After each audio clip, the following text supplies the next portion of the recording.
Hello, Starshine. My name is Liz, and this is my channel, Simsational Stories. If you have not seen my videos before and you enjoy this one, please like and subscribe. And maybe check out my Facebook page, where this whole thing began, as well.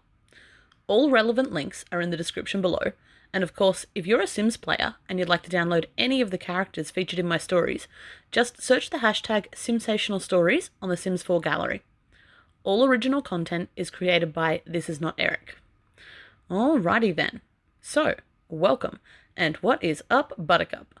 Are you having a good day or a bad day? Whichever your answer, please allow me to distract you from your life and tell you a story, a Simsational story. Before I begin though, I'd like to issue this blanket content and trigger warning.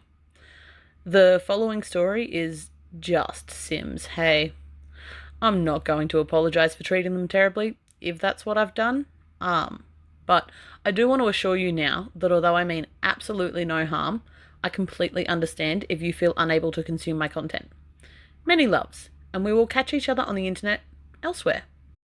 Okay, so now we've gotten that over with, let's go. Today's story is from Conservationist Kaiulani of Sulani, and we're at chapter 2. If you have not seen the previous chapter and would like to catch up, there are playlists available on my channel so you can hear the entire story in chronological order. The rest of us are going to move on from where we left off last time though.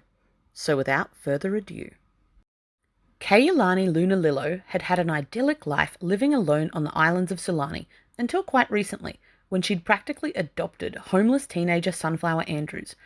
Now her once happy life seemed like it had turned into an endless domestic drudgery, and she resented her young ward. At first, things had been great. The two young women had gotten on really well, bonding over shared music taste mostly, and it was like living with a friend.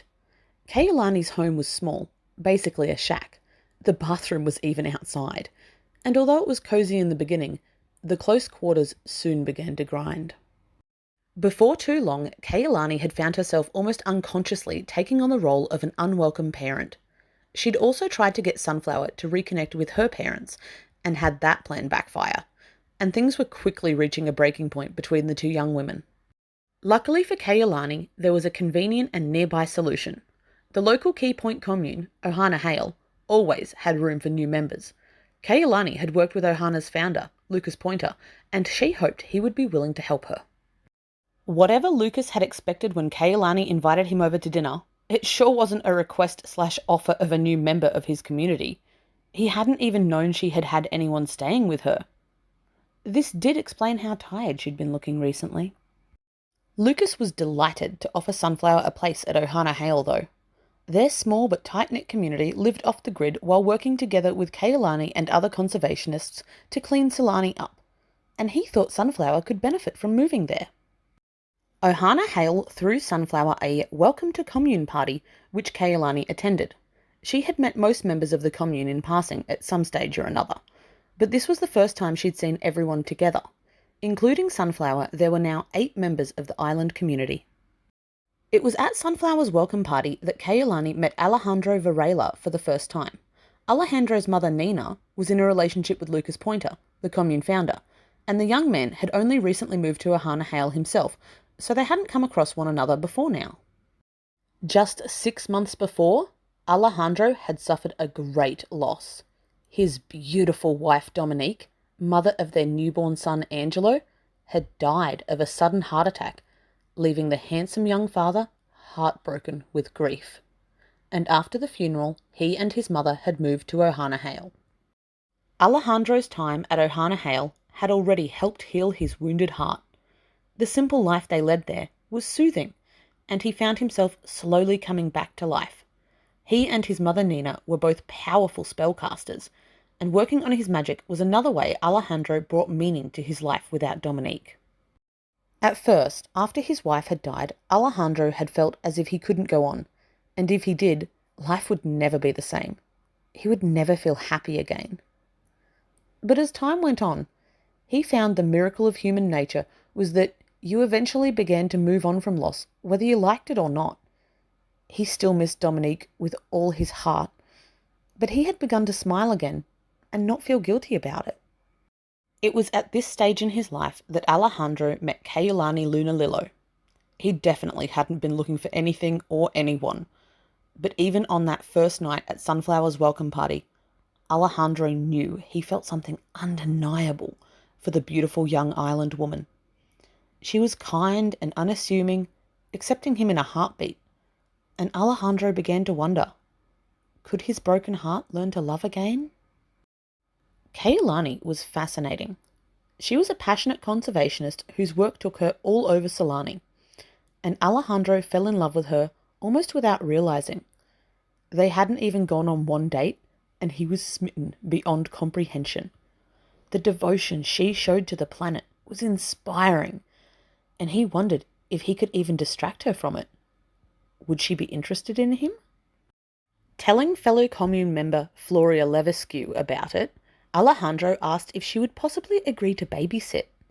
Floria was the heart of Ohana Hale, a womanly type who had raised her daughter Aliana on the commune, and she was more than happy to help. She loved seeing Alejandro light up the way he did about Kaiulani. He had been so sad for so long. He deserved this. Floria loved looking after baby Angelo anyway. After Dominique had died, Alejandro had fallen into a deep depression, and it was during this period when he and his mother had moved to Ohana Hale.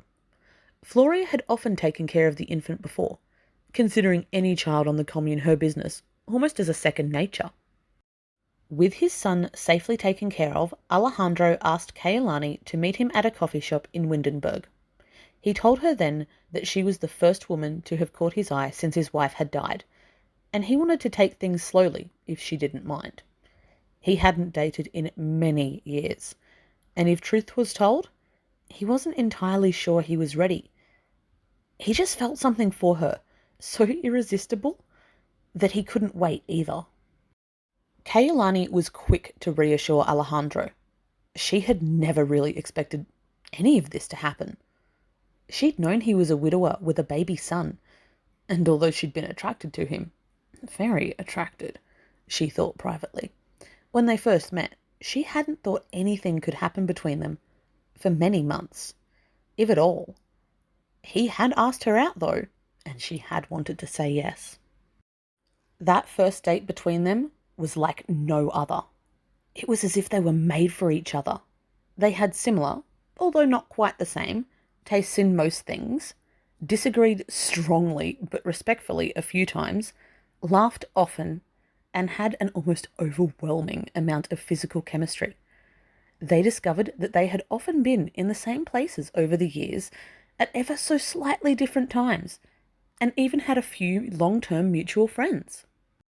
Even though he had set out trying to do the right thing and take things slowly, during their supposed hug goodbye, Alejandro found that he just didn't want to let go. And when he looked into her eyes, Kaiulani suddenly lost control of herself and kissed him hard on the mouth, and he kissed her right back just as hard. In that moment, Alejandro let go of all pretense and gave in entirely to his heart.